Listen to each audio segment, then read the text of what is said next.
Hi, everyone. Rebecca Snow here. Happy to be with you all January 4th. It's my second day back to work after the holiday, and we are talking about reflective listening. Um, I love the concept of reflective listening. I use it in my life with my friends, with family, with my child, with my husband. Um, I'm taking a picture here. So, what is reflective listening?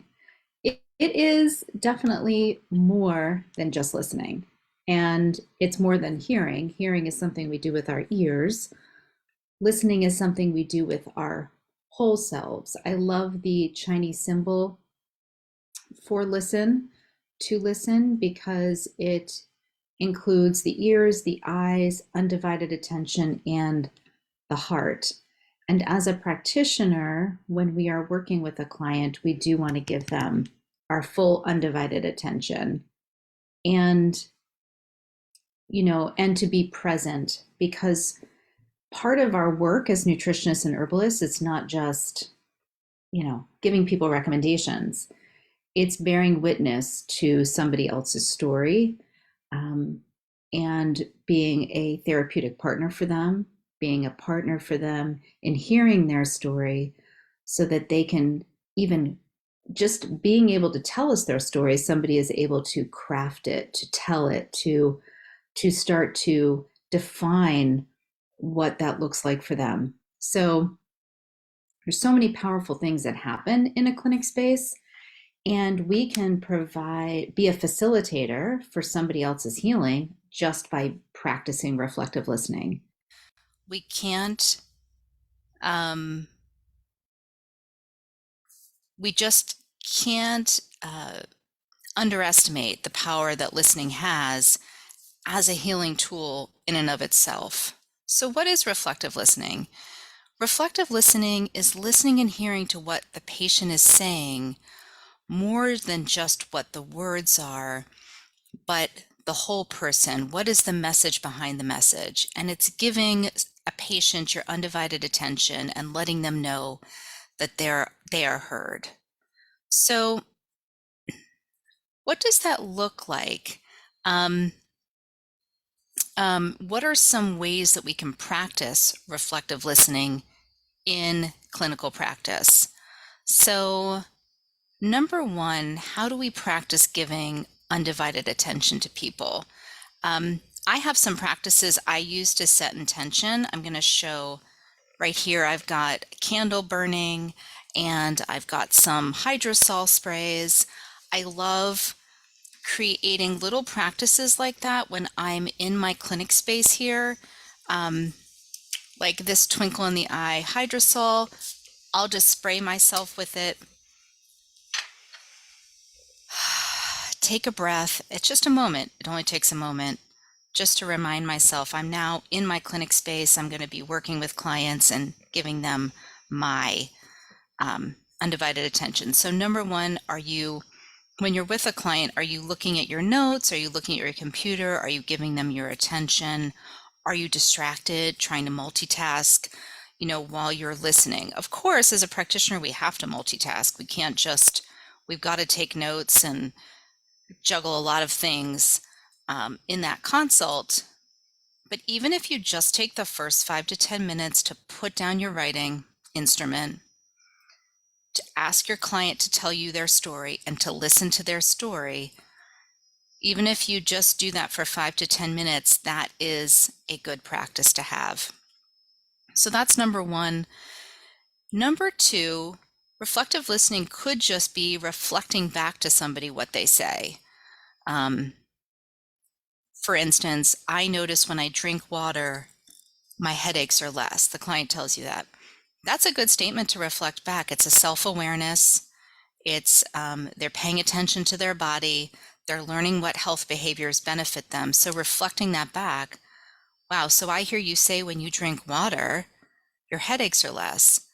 It seems like such a basic skill, right? And it seems kind of monotonous just to repeat back to people what they say. But it's almost like by reflecting that back, you're putting an exclamation mark behind their statement. Like that is a key statement that you want to accentuate because you want the client to hear what they said. It's powerful. So there's that level of reflective listening, which is super helpful. And we can do that in our lives any day because actually reflecting back to somebody what they say gives them permission to build on it. It's a way to ask a question without asking a question. Just by reflecting back a statement that's powerful that they've said allows them to correct you or build on it. Well, actually, I've noticed that herbal teas also help with my headaches, but coffee does not, so they might build on that statement. The other way we can use reflective listening is a little bit more more intuitive, less just kind of just saying back to people what they're saying, is to actually listen and reflect for the deeper meaning behind the words they're saying. So for instance, you can have a client sitting in front of you that says they're excited to try meditation, but just the way they say it might change how you reflect that back. So patient number one might say, I'm really excited to try meditation. And patient number two might be like, I'm really excited to try meditation. I've never tried it before. This is going to be an experiment for me. So, you're going to reflect those statements back very differently because there's what are they saying behind what they're saying? Patient number one with that flat tone and affect doesn't really sound excited. Their words don't match their body language. So as a practitioner, when I reflect back to that patient, I might say, it sounds like you like the idea of meditation, but maybe you're a little nervous or concerned how that might look or what it might feel like to practice that. So clearly there's a discrepancy between how they speak and the words they're saying, right? There's a mismatch. So as a practitioner, I want to speak to that. And that's reflecting back. That's reflective listening. With the other client, there's no discrepancy there. So, I can take what they're saying more at face value. So that's one example of listening for the deeper meaning behind the words that somebody's saying. Let's take another example. A client says, I have seen so many practitioners and nothing has worked for me. That's a big statement. That's a big statement. As a practitioner, I could be like, oh gosh, I've really got to work hard here to fix this. But ultimately, it's not my job to fix people. It's my job to be a facilitator. So there's so many possible responses to that. One, just being empathetic. Wow, that must be so frustrating. You've seen so many practitioners and you're still struggling with this. And there's some of the hidden meaning there. I imagine you might be concerned what it's like to work with me because I'm just yet another practitioner that you're working with. So that might bring up some questions you have. That's a way that you could reflect back. Or you could just reflect back what they're saying. Nothing's worked for you so far. That must be difficult. Again, staying more with their words, or what's the story behind the story?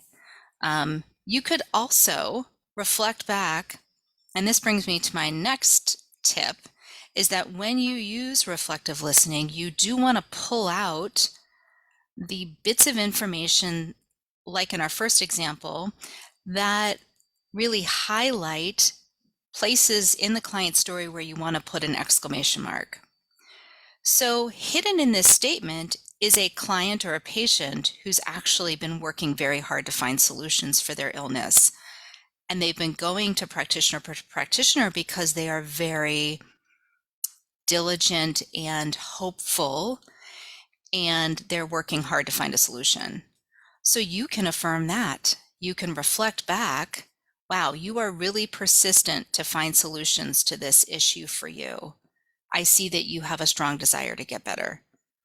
So reflective listening can be surface and it can go to some of the deeper meaning, and you can pull out Important statements and behaviors and actions on the part of the client that you want to put an exclamation mark behind. So you're choosing what you're reflecting back. Two more important parts with reflective listening is let there be silence. They're what pregnant pauses. You ask a question and it takes a while for somebody to answer. Don't jump right in. Allow there to be silence.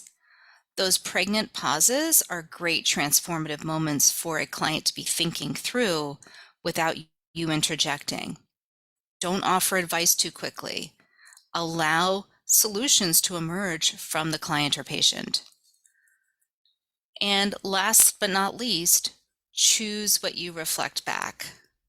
Choose poignant thoughts and words on the part of the client or patient that express successes, wins, change language, or what people talk about in motivational interviewing, the acronym DARN: desire, ability, reason, and need.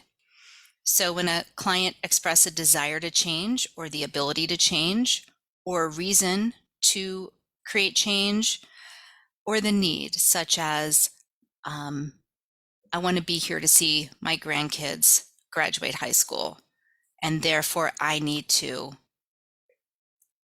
get better in this realm. So these are all, again, this is as a practitioner, what is the root word of practitioner? It's practice. So what I invite you to do is to practice reflective listening in your clinical space. It's a wonderful tool. It's a tool in your toolbox. You're not going to use it all day, every day, but you can pull it out and use it, practice using it when you feel like it could be powerful for you. All right, well, have a great day, everyone. Again, this is Rebecca Snow at the Nutrition Herbal Collective. Thank you for listening and being a part of this Facebook Live. I'll talk to you later.